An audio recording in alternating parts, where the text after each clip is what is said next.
네, 여러분 안녕하세요. 저는 녹색전환연구소 소장을 맡고 있는 김병권입니다. 예, 지금부터 여러분들과 함께 기후위기와 돌봄경제라는 제목으로 약 40분 동안 이야기를 함께 나눠보고자 합니다. 제가 여러분들께 드릴 수 있는 말씀은 첫 번째는 기후위기에 대해서 일단 간략하게 살펴보기로 하고요. 그 다음에 두 번째로는 오늘 돌봄경제를 이야기하기로 했으니까 현재 성장 중심의 경제가 어떤 한계에 이르는가를 다음으로 살펴볼 거고요. 세 번째로 돌봄 경제로 현재 성장 경제를 전환하기 위해서 어떤 아이디어가 필요하고 우리가 어떤 실천들이 가능한가 뭐 이제 이런 주제를 가지고 차례로 이야기를 나눠보도록 하겠습니다. 자, 먼저 기후위기에 대해서 우리들이 주의해야 될 몇 가지 사항을 좀 지켜볼까요? 기후위기와 관련돼서는 굉장히 많은 전문 용어들이 있고 자연광용 숫자들이 있어서 여러분들께서 통상은 매우 잘 다가오지 않을 가능성이 있는데요. 저는 오늘 여러분들께 많은 숫자를 기억하시라고 하기보다 어쩌면 단 하나의 숫자를 기억하기를 이제 원합니다. 그 숫자는 뭐냐면 1.5도인데요. 여러분들도 이미 다큐멘터리나 미디어 보도를 통해서 우리 지구가 기후위기로부터 벗어나기 위해서 또는 기후위기의 경계선을 넘지 않기 위해서 지켜야 될 기준선으로 1.5도 한계선이라는 말씀을 들어보셨을 겁니다. 근데 1.5도라는 것은 굉장히 작은 숫자죠. 이제 일반인들이 생각하시기에 고작 1.5도 올랐다고 지구에 심각한 문제가 생길까? 이렇게 의문을 품고 계시는 분들도 있을 텐데요. 이 1.5도는 지난 10,000년 동안 우리 지구가 매우 일정한 연평균 기온을 그, 유지하고 있었는데 최근 산업혁명 이후에 우리가 땅 속에서 석탄석유 가스라고 하는 화석연료를 대규모로 그 채굴해서 태워서 현대 문명을 일구는 바람에 지구의 1년 전체 평균이 전년 대비 또는 뭐 100년 전 대비보다 1.5도 이상 추가로 올랐다는 얘기를 말하고 있습니다. 이, 요즘처럼 아침, 점심으로 일교차가 심하면 뭐 10도 이상 올라가는데 그렇다 하더라도 1.5도가 대단한 숫자가 아닌 것처럼 느껴질 수 있는데요. 저는 여러분들께 이 1.5도라는 숫자를 여러분들의 체온에 비교하시면 금방 실감이 되실 거다 이렇게 생각하고 있습니다.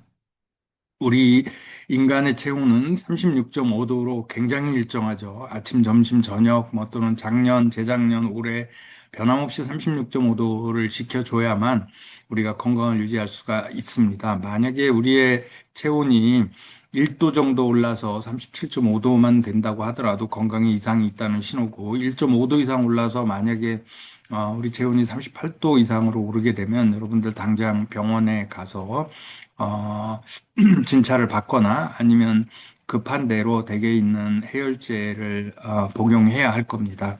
그렇게 1.5도가 우리 체온에서는 굉장히 중요하다는 걸 금방 느끼실 수 있죠. 음, 지구온난화를 방지하기 위한 1.5도도 그렇게 보시면 됩니다. 일종의 지구의 체온인데요. 지구의 연평균 전체 적도에서 극지방까지의 온도는 약 한 16도 또는 17도 정도로 매우 일정하다고 합니다. 근데 지난 100년 동안 사이에 이 연평균 기후 지구의 전체 평균 기온이 과거보다 1도 이상 올라서 최근에는 1.5도까지 이제 거의 접근한 걸로 알려져 있는데요. 그렇기 때문에 우리 체온의 변화처럼 지구의 체온이 1도 이상 올라갔기 때문에 위기가 생기고 있다. 이렇게 이제 평가하시면 된다고 봅니다.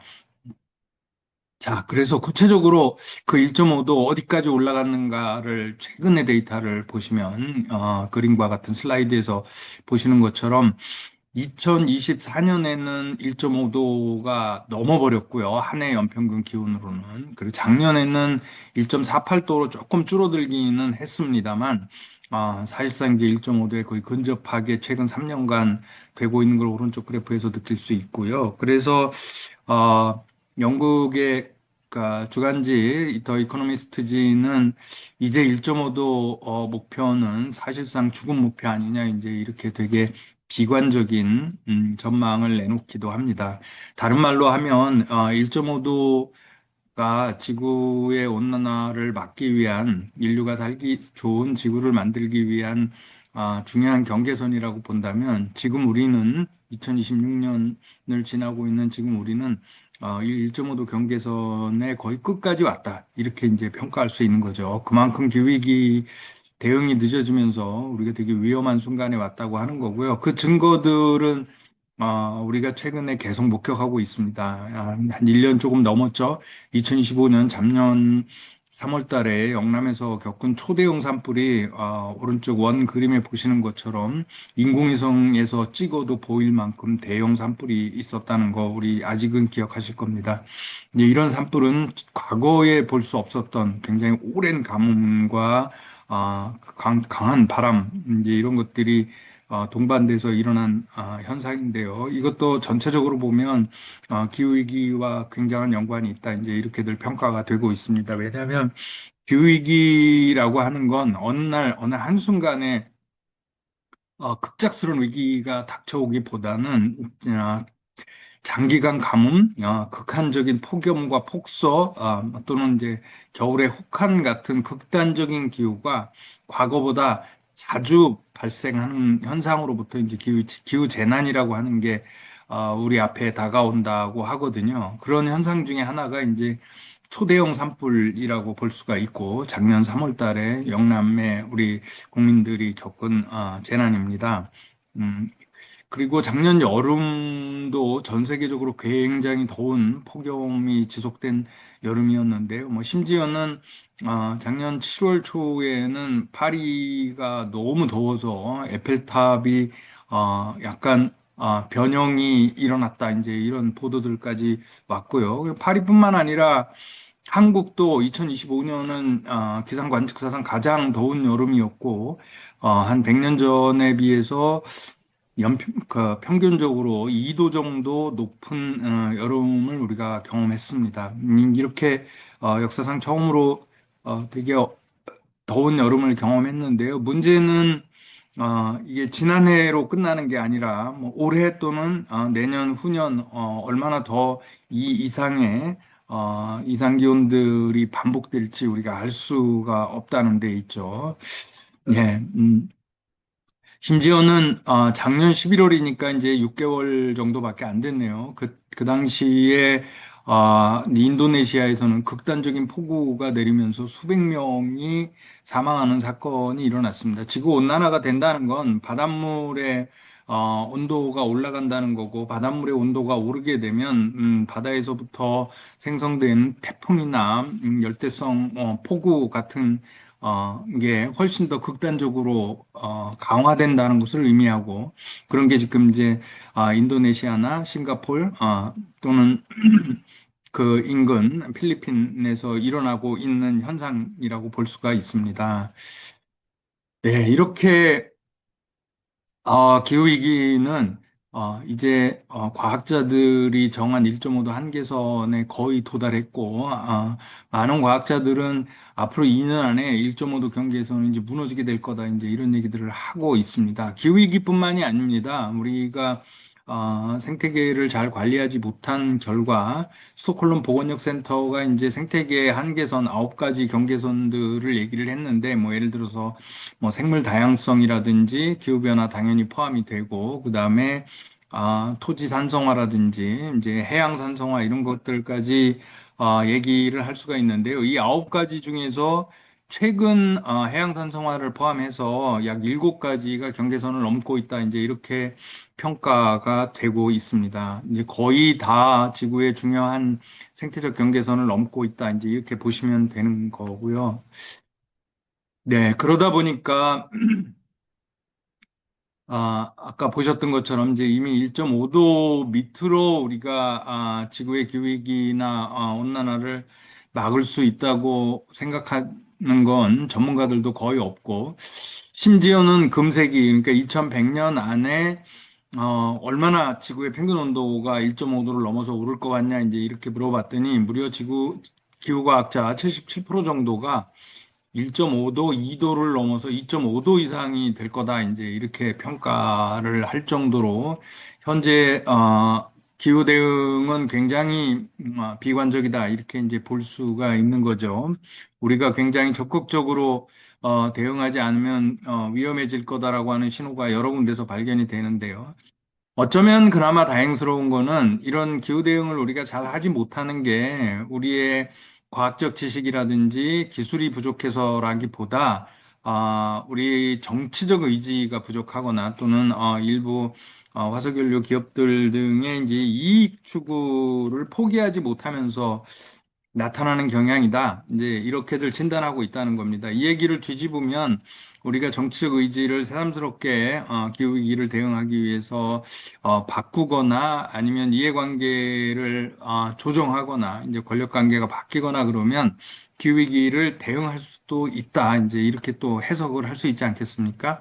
그런 차원에서 여전히 우리가 어떻게 결심하는가, 어떻게 바꾸려고 의지를 모으는가에 따라서 희망은 살아있는 거다. 이렇게 말씀드리고 싶고요.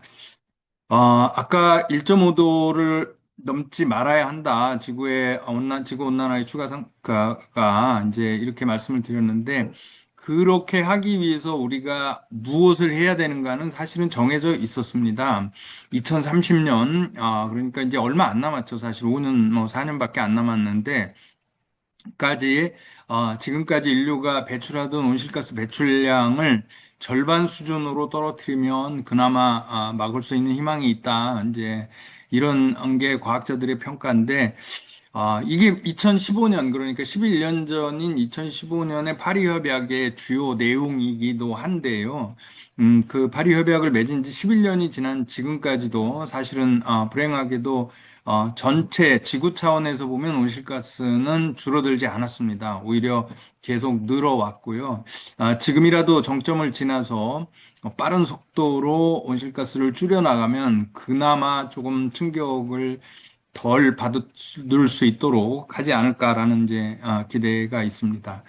예, 이렇게 기후위기에 대해서 한 10분 정도 굉장히 짧게 설명을 드렸는데, 보시는 것처럼 기후위기가 우리가 생각하는 것보다 또는 우리가 예상한 것보다 훨씬 더 빨리 현재에 와 있고, 지금 이 순간에도 세계 곳곳에서 기후 재난이라는 형태로 극한 폭소라든지 가뭄이라든지 초대형 산불이라든지 장마라든지 이런 것들로 곳곳에서 어려움들을 겪고 있고 우리나라도 뭐 이제 올 여름 또 어쩔지 모르겠습니다만 이제 매년 아까 보신 것처럼 이제 대초대형 산불을 경험한다든지 아니면 가뭄이나 장기간 폭염이나 열대야 같은 것들을 겪고 있는 상황이고 이걸 막기 위한 조치들은 기대에 훨씬 더 미치지 못하면서 과학자들이 경고한 1.5도 경계선을 지금 넘으려고 하는 그런 단계에 와 있다.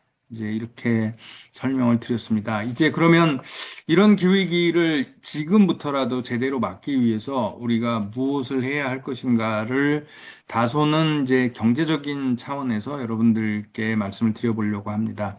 그 전에 어쩌다가 기후위기가 여기까지 왔는지, 우리 경제에 어떤 양상들이, 우리 지구의 온난화를 이 순간까지 방치했는지를 좀 살펴볼 필요가 있을 것 같습니다.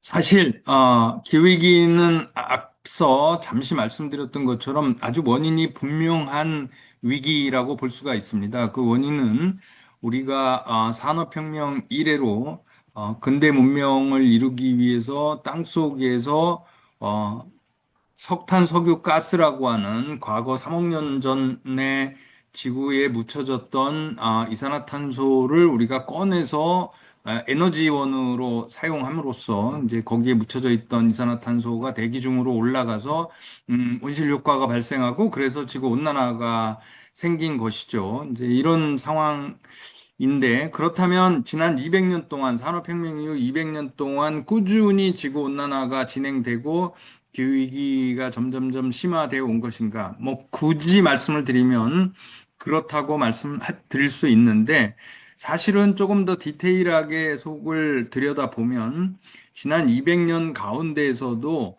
최근에 70년 동안의 변화가 두드러진다 이렇게 말씀을 드릴 수가 있고 특히 2차 세계대전 이후 1950년대를 분기점으로 해서 이제 선진국뿐만 아니라 또는 뭐 일부 유럽이나 북미 국가들뿐만 아니라 대한민국을 포함해서 전 세계가 석탄석유 가스를 총동원해서 경제 개발을 하고 도시화를 시도했던 그 1950년대 이후에 기후위기가 아주 급격하게 가속이 되었습니다. 여기 슬라이드에 몇 개의 그래프를 보여드렸는데 이 점선을 분기점으로 해서 오른쪽으로 굉장히 지수적으로 급상승하는 그래프들을 공통적으로 보실 수 있습니다. 사실은 1950년대까지만 해도 지구 전체에서 굴러가는 자동차 수는 고작 4천만 대 정도였다고 해요. 근데 지금 현재 순간에 지금 지구 전체 위에 굴러가는 자동차는 무려 15억 대에 달하고 한국에서만 여기 제가 슬라이드에는 2,500만 대라고 했는데 최근에 또 그새 늘어서 지금은 2,600만 대가 넘고 있습니다.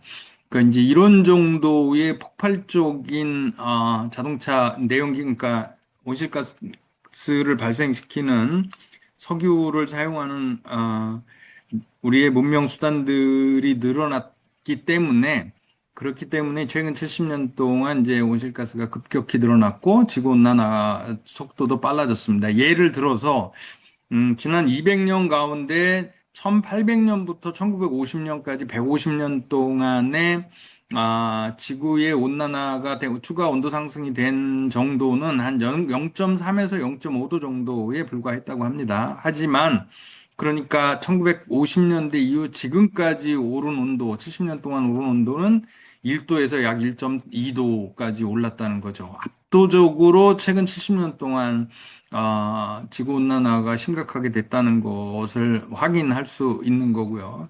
그 정도가 어디까지 되었는가? 한 두 가지 사례를 들어드리는데 첫 번째는 우리가 물질량을 얼마나 지구로부터 캐내서 우리 문명을 유지하기 위해서 쓰는가를 보여드리는 그래프인데요. 이 오른쪽 그래프는 다보스 포럼 보고서가 그려준 걸 제가 이제 여러분들께 보여드리기 위해서 인용하는 건데요.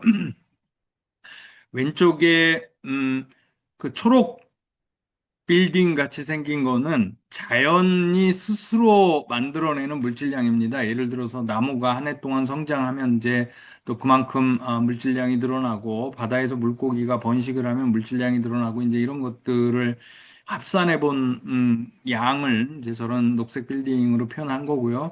오른쪽에 회색으로 몇 가지 층이 있는 이 빌딩은 인간이 만들어낸 인공물의 총합입니다. 그 사이에 추가로 빌딩을 지었다든지, 배를 건조했다든지, 자동차를 생산했다든지, 이런 것들을 다 합친 양인데요. 2020년, 그러니까 6년 전이네요. 2020년을 분기점으로 자연이 스스로 만들어낸 물질량보다 인간이 만들어낸 인공물이 지구 표면에서 더 많은 무게를 차지하게 됐습니다. 이제 지구의 풍경, 랜드스케이프를 바꾸는 게 자연이 아니라 인간이 될 정도로 우리가 많은 물질량들을 썼다고 하는 걸 상징적으로 보여주고요.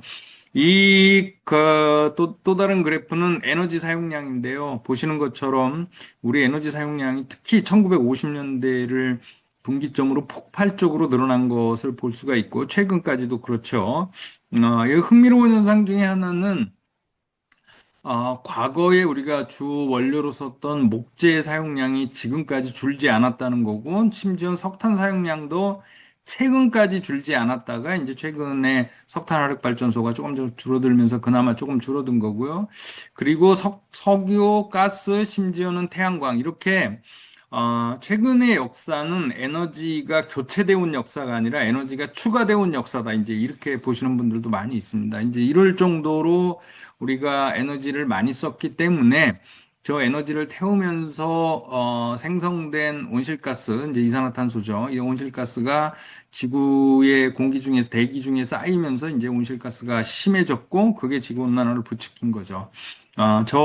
물론 저거를 위해서 저렇게 우리가 에너지를 많이 썼던 덕분에 우리의 삶은 더 풍요로워졌고 우리의 경제는 이제 더 규모가 커졌겠지만 그 대가로 우리가 지구 온난화라고 하는 거를 지금 청구서를 받았다. 이제 이렇게 우리가 볼 수가 있고요. 그 결과를 하나의 그래프로 표현한 건데요. 이거는 2022년에 돌아가신 생태경제학자 허먼 데일리가 이제 표현을 뭐라고 그랬냐면 과거 2차 세계대전 전에, 그러니까 지구는 이제 한없이 크게 느껴졌고, 반면에 인간의 경제 규모가 상대적으로 매우 작아서 인간이 하늘에 매연을 내뿜고 바다의 오염수를 버리더라도 지구가 그걸 흡수하고 충격을 완화할 수 있을 정도가 되었던 세상을 비어있는 세상이라고 표현했고요. 1950년 이후에 우리가 엄청나게 많은 물질과 에너지를 써서 이제는 우리의 경제 활동이 하나하나 커질 때마다 지구가 곧바로 충격을 받을 수밖에 없을 정도로 지구는 성장하지 않잖아요. 근데 지구 위에 우리의 경제나 우리의 물질 활동은 급격하게 팽창하면서 지구 생태계가 더 이상 감당할 수 없는 상태, 이걸 꽉 찬 세상으로 표현했는데 그렇게 변한 거죠. 생태경제학자 허먼 데일리는 그걸 비어있는 세상에서 꽉 찬 세상으로 변했다고 얘기를 하는데요. 아주 간단한 사례로 어먼데일리는 비어있는 세상에서는 이제 물고기를 우리가 어부들이 나가서 잡는 것보다 물고기가 빨리 변식하고 우리가 목수들이 산에 가서 나무를 베는 것보다 나무가 빨리 성장하니까 그러니까 사실은 지구의 복원력 때문에 우리가 경제 활동을 해도 큰 문제가 없었는데 지금은 반대로 지금은 우리가 어부들이 나가서 고기를 못 잡는 이유가 어선이나 어부 숫자가 부족해서가 아니라 물고기 자체가 없어서 그리고 우리가 나무를 풍부하게 쓰지 못하는 거는 우리가 장비가 부족하거나 아니면 목수들의 숫자가 부족한 게 아니라 나무 자체가 우리가 너무 빨리 베어서 없어서 그렇다. 이제 이렇게 상징적으로 달라진 세상에 대해서 표현해주고 있습니다. 이렇게, 우리가 경제 규모를 급격히 팽창하고 에너지를 급격히 많이 쓰게 되면서 지구 생태계의 한계가 봉착을 했는데요. 그러면 요즘 유행하는 AI가, 지구 생태계를 안전하게 만들고 기후를 구해줄 수 있을까요? 유감스럽게 그렇지 못합니다. 오히려, 디지털이나 AI는, 과거에 비해서 훨씬 더 많은 에너지를 소모하고 있기 때문에 오히려 지구에 부담을 준다. 여러분들 이제 전기 먹는 하마가 데이터 센터다. 이제 이런 말씀 들어보셨을 텐데 그것 때문에 오히려 부담이 된다는 걱정들이 많이 있습니다.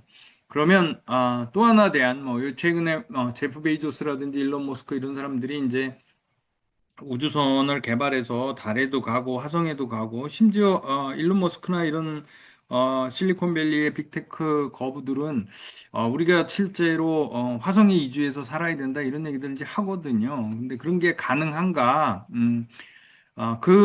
그거가 SF 이제 소설이 아니라 진짜 과거 1991년도에 미국에서 이미 실험을 했었습니다. 여기 슬라이드에 보여드리는 것처럼 거대한 식물원 같은 공간에 8명의 자원자를 받아서 2년 동안 이 안에 폐쇄된 공간에서 살아보게 했는데, 결론은 실패를 했습니다. 안 된다는 거죠. 이제 이 얘기는 다른 말로 하면, 화성 같은 공간에서 인류가 이주를 해서 지구가 온난화로 망가지면 살 수 있는가 하면 살 수 없다는 걸 이미 거의 40년 전 정도의 실험을 해서 실패한 경험들을 가지고 있다는 거고요. 그래서 미국의 유명한 환경운동가죠. 빌 맥키버는 무슨 얘기를 했냐면 지구에서 가장 살기가 인간이 생존하기 어렵다고 하는 이제 사하라 사막이나 히말라야 산 꼭대기 같은 곳이 오히려 화성에서 가장 살기 좋은 곳보다도 오히려 인간이 사는 데는 1000배쯤 더 좋을 거다. 이제 이런 얘기를 했는데요. 왜냐하면 뭐 사하라 사막에서도 숨은 쉴 수 있고 약간의 물만 있으면 또 식물도 키울 수 있는데 화성은 전혀 그렇지 못하지 않습니까? 그래서 화성을 인간이 살 수 있게 만드는 것보다 지구를 인간이 살 수 있게 유지하는 게 훨씬 더 값싸고 비용도 적게 들고 더 효과적이다. 이제 이런 표현을 하면서 지구에 대한 플랜 B라고 하는 건 존재할 수 없다고 보는 게 맞다. 이제 이렇게 얘기를 하는데 굉장히 공감되는 얘기가 아닐 수 없습니다. 그래 이제 이처럼 AI 같은 기술이나 화성 같은 플랜 B 지구를 찾는 걸 기대하기보다는 현재 우리가 살고 있는 지구에서 우리가 어떻게 잘 살 수 있는가 이제 이런 것들을 고민해야 한다는 거고요. 이제 이미 일부에서는 그러다 보니까 이제 지구의 생태적인 한계를 넘어서 유한한 지구의 생태적 한계를 넘어서 경제를 자꾸 키우는 것보다 이제는 경제 목표를 다른 쪽에 두어보자 이런 이제 움직임들이 일어나고 있습니다. 이제 우리가 경제 규모를 자꾸 키워서 우리의 복지나 웰빙을 추구하는 걸 이제 GDP 중심의 경제라고 하죠. GDP는 경제 성장의 다른 이야기로 볼 수도 있는데요. 이미 뉴질랜드라든지 아이슬란드나 그다음에 이제 필리핀 아니 핀란드 이런 데서는 물론 GDP 성장도 중요하지만 그것과 동시에 우리들의 공동체를 키우는 사회적 자본에 대한 관심이나 인적 자본 또는 자연 자본에 대한 관심을 동시에 골고루 가져야 된다. 이제 이런 주장을 하고 이제 이런 거를 국가 예산에 반영하는 웰빙 예산제라고 부르는 그런 예산을 짜는 시도들을 이미 해오고 있습니다. 2018년, 19년부터 이제 이런 전통들과 이런 새로운 시도들이 부분적으로는 이제 생기고 있다는 점 이제 여러분들과 공유 드리고 싶고 그래서 기후를 걱정하고 이제 기후위기를 막으려면 기본적으로 우리 경제의 물질적 팽창, 그러니까 경제 성장이라고 표현하죠.을 무한히 늘릴 것이 아니라 이제 성장 의존에서 벗어나서 더 구체적으로는 탈성장을 해서 지구 생태계를 지켜내면서 그 가운데서 우리들의 복지와 우리들의 돌봄을 추구하자. 이제 이런 운동들이 이미 상당히 다양한 방식으로 일어나고 있다는 점 말씀드리고 싶고요. 근데 이제 이 대목에서 우리가 경제를 성장시키지 않고 심지어는 탈성장을 하면 우리 사회나 우리 경제 전체가 정체해버리고 그러면 우리의 복지나 이런 수준들이 심각하게 문제가 되고 심지어는 뭐 대량의 실업 사태나 이런 게 발생하지 않을까 이렇게 걱정하시기도 하는데 사실은 탈성장을 한다거나 성장을 하지 않는다고 하는 게 경제 전체가 멈춰 있다는 소리는 아닙니다. 그러니까 예를 들어서 이런 거죠. 지금 경제가 성장하는 가운데서도 모든 이들이 성장하는 건 아니지 않습니까? 뭐 예를 들어서 어떤 기업들은 성장하고 어떤 기업들은 멈춰 있고 어떤 기업들은 쇠퇴하거나 이제 폐업하거나 하는 게 전체 성장 가운데서도 보여지는 것처럼 성장을 하지 않는다고 해도 일부 온실가스 충격이 적은 것들은 많이 성장해야 되고 대신에 지구와 기후에 해로운 영역들은 이제는 많이 줄여나가야 되고, 그래서 총량적으로 성장하지 않으면 되는 거죠. 뭐, 예를 들어서, 불필요한, 이 SOC 건설이라든지 불필요한 공항 건설들은 대폭 줄이는 대신에 재생에너지 부분이라든지 리사이클링 부분이라든지 이런 거는 지금보다 훨씬 더 키워야 되는 거고 소비도 마찬가지입니다. 이제 과잉 소비라든지 과소비, 과시적 소비 같은 것들은 과거와 달리 이제 굉장히 많이 줄여야 되지만 지금 이 순간에도 기본적인 생활과 생존 또는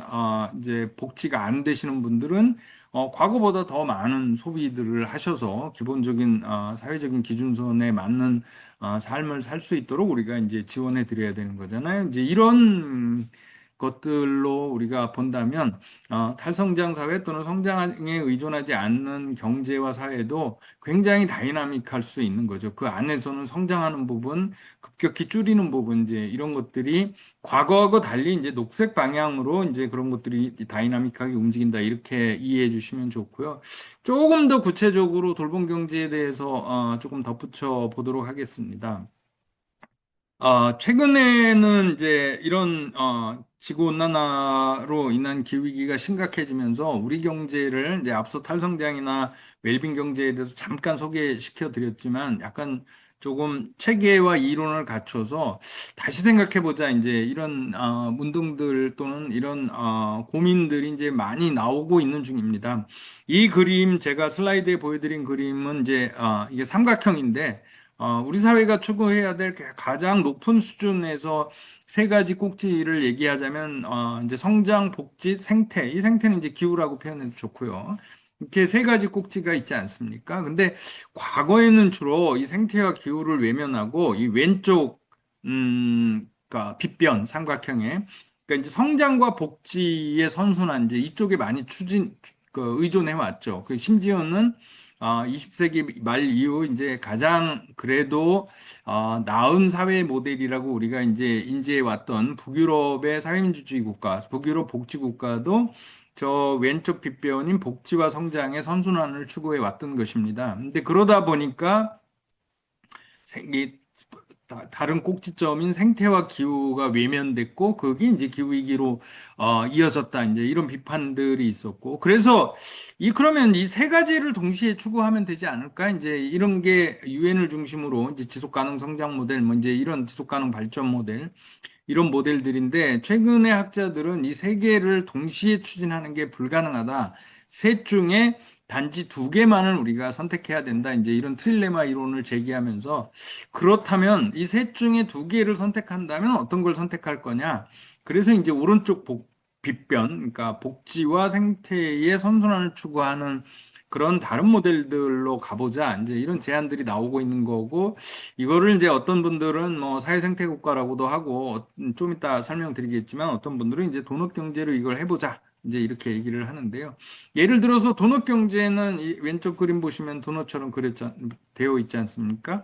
도넛은 두 개의 원이 있습니다. 안쪽에 하나의 원과 바깥쪽에 원이 있는데 안쪽의 원을 이제 사회복지의 최저선이라고 보고 바깥쪽의 경계선은 이제 기후 넘으면 안 되는 기후 재난의 위험선이라고 본다면 시민들이 도넛의 안쪽에도 빠지지 않고 바깥쪽에도 빠지지 않고 도넛 위에 머무를 수 있게 하는 게 앞으로 공공정책의 중요한 전략이 되어야 한다. 이게 영국 생태경제학자 케이트 레이워스가 주장한 비전입니다. 그걸 이제 개념도로 그리면 오른쪽과 같은 게 되는데 안쪽의 사회적 기초는 뭐 물과 식량, 보건, 교육, 소득 일자리 이런 것들이 부족에 빠지지 않아야 되고 바깥쪽 생태의 한계선은 기후변화를 포함해서 뭐 이제 담수 고갈이라든지 토지라든지 생물 다양성 이런 것들이 또 위험에 빠지지 말도록 동시에 고려하자. 이제 이런 차원에서 우리가 생각해 보는 거죠. 이제 이런 아이디어들이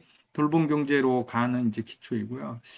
도시 차원에서만, 도시 또는 지역 차원에서 보면 이런 돌봄 경제나 도넛 경제는 아직은 우리에게 매우 낯설지 않습니까? 이제 우리는 지금 이제 지방선거가 한 이제 두 달도 안 남고 있는데 6월 3일 날 이제 지방선거 하는데 최근에 나오는 이제 후보들의 정치인들의 이제 공약들도 그렇고 이제까지는 주로 개발하고 뭐 혁신이라는 이름 아래 막 AI를 포함한 기술을 수입하고 또 스마트 도시라는 이름 아래 뭔가 첨단적인 걸 우리들 사회에 입히고 이제 이런 쪽으로 주로 정치인들의 비전들이나 지향들을 제시하는데 이제는 그런 게 미래의 삶이 아니고 사회복지 웰빙과 생태적 한계를 준수하는 도노도시 같은 비전들이 우리의 미래의 비전이 되어야 한다. 이제 이런 주장들을 우리가 할 때가 된 게 아닐까라고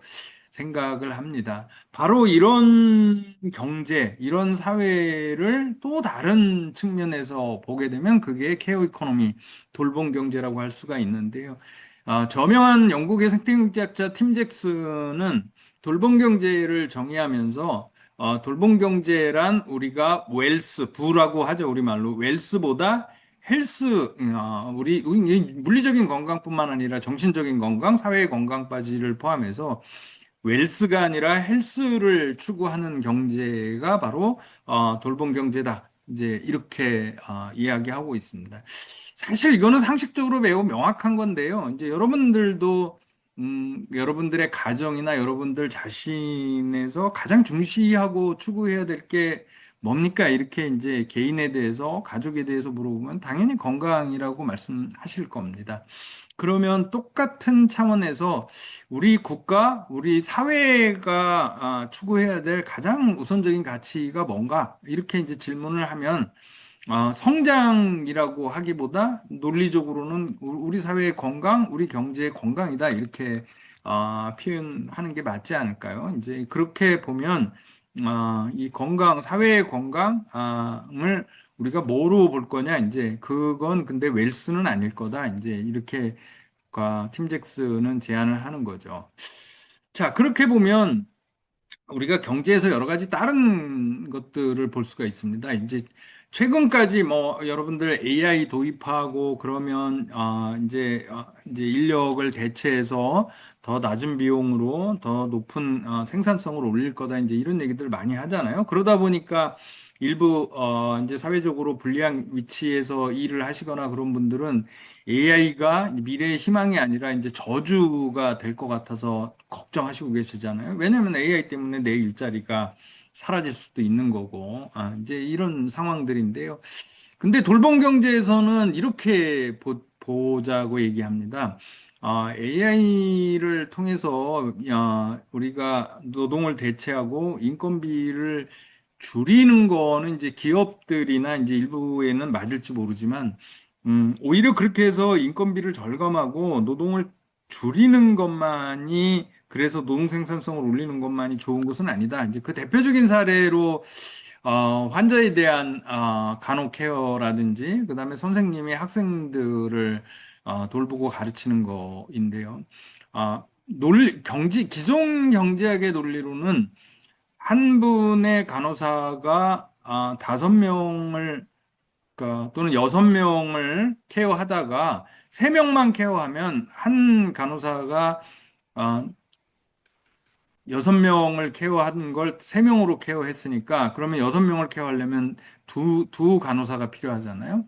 그러면 이거는 노동 생산성을 뒤로 후퇴시키는 겁니다. 왜냐하면 생산성이 절반으로 떨어진 거죠. 예, 그죠? 예, 왜냐하면 한 사람이 여섯 명을 다 보면 것보다 그 노동이 두 배가 더 많아졌으니까. 하지만 그래서 이거는 이제 기존 경제학으로 보면 이렇게 하면 안 되는 거죠. 반대로 한 명의 간호사가 여섯 명을 아니, 세 명을 보다가, 이제는 한 명의 간호사가 여섯 명을 볼 수 있게 되면 생산성이 두 배로 올라가는 거니까 그걸 희망하는데, 근데 돌봄을 받는 여러분들 입장에서는 어떤 걸 원합니까? 또는 뭐, 보호자 입장에서는 당연히, 어, 한 간호사가 여섯 명을 케어하는 것보다 세 명을 케어하는 쪽을 원하겠죠. 학생을 가르치는 선생님도 마찬가지입니다.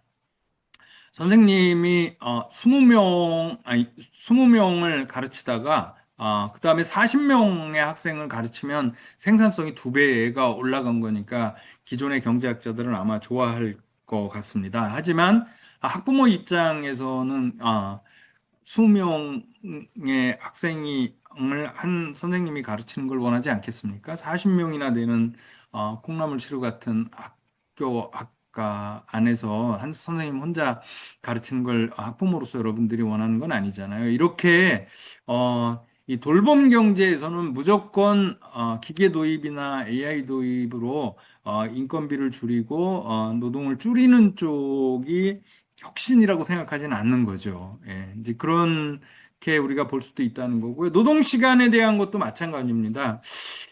우리가 이제 이번 정부가 주 4.5일제를 얘기하고 있고, 이제 주 4일제에 대한 이제 사회적 담론도 꽤 퍼져 있는데, 노동 시간을 줄이는 거는 단지 노동자들에게 이제 과도한 노동 시간을 줄이고 더 나은 삶을 주기 위해서뿐만 아니라 그렇게 함으로써 불필요한 생산들이나 이런 것들이 확장되지 않는다면, 이거는 지구에게도 이로운 거죠. 그리고 노동 시간을 줄이는 거는 특히 이제 여성들이 일가정 양립을 하는데 굉장히 유리한 조건들을 줄 수 있기 때문에, 젠더 평등에게도 이롭다고들 평가가 되고 있습니다. 이렇게 주 4일제와 같은 노동시간 줄이기는 지구, 젠더, 노동에게 모두 이롭다. 이제 이런 평가들을 해볼 수가 있는 거죠. 예, 이렇게 노동시간 줄이기를 지구 차원에서 돌봄 경제 차원에서 볼 수도 있다고 이제 생각을 하고요.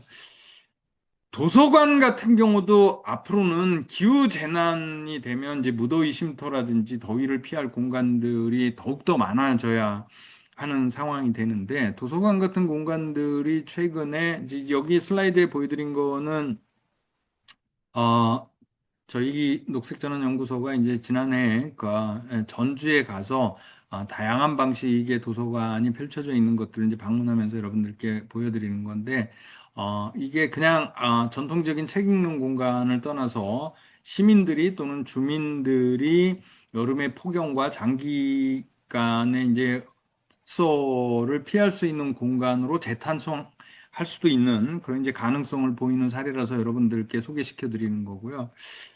그리고 기후위기도 줄이면서 시민들의 복지와 이동 편의성도 증대시키는 다양한 방법들을 지금 이제 개발해야 되고, 특히나 2월 28일 날 이제 이란 전쟁이 발발하면서 지금 석유 가격이 폭등하고 에너지 위기가 올해 장기간 이제 이어질 것으로 전망이 되지 않습니까? 이제 이런 상황들에서 돌봄 을 위해서 기후위기를 줄이고 또 이동권들을 편하게 하기 위해서 뭐 예를 들어서 이건 이제 이제 슬라이드 사례는 성동구에 있는 무상 셔틀버스하고 스마트 쉼터인데요. 이제 이런 공공 서비스들이 점점 더 중요한 상황이 되고 이제 이런 것들이 뭐 랜드마크 빌딩 큰 거 많이 세우는 것보다 훨씬 더 중요하고 이런 게 돌봄 경제의 이제 중요한 요소가 아닐까 싶고요.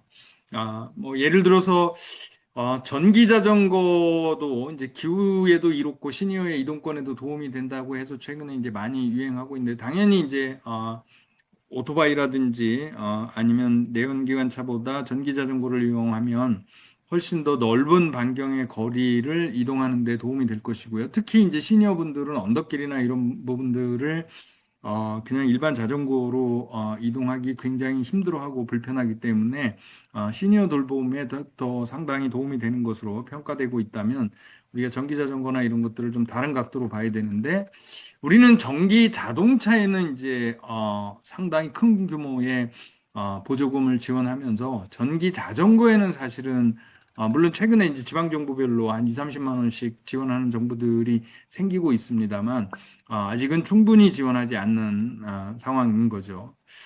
그러고 시민들 개인들도 이런 돌봄 경제에 참여하기 위해서 한편으로는 과소비를 줄이고 또 한편으로는 우리 주변의 공동체에서 기본적인 소비가 안 되는 공동체 멤버들에게 기본적인 소비가 될 수 있도록 공공 서비스를 하는 것들을 우리가 조금 신경을 써야 되기 한다. 이제 이런 차원에서 말씀드릴 수 있고요. 마지막으로 이제 공동체 얘기를 해보도록 하겠습니다. 사실은 우리가 돌봄 경제에서 가장 큰 기둥은 기술도 아니고 그다음에 뭐 다른 제도도 아니고 공동체가 아닐까 싶은데요. 공동체는 생각보다 힘이 셉니다. 최근에 에너지 위기로 지금 상당히 심각한 석유 공급이라든지 이런 거에 대한 충격이 있는데 에너지 위기 그러면 나이 드신 분들은 조금 이제 아실 수 있겠지만 1970년대 석유 파동을 빼놓고 얘기할 수가 없습니다.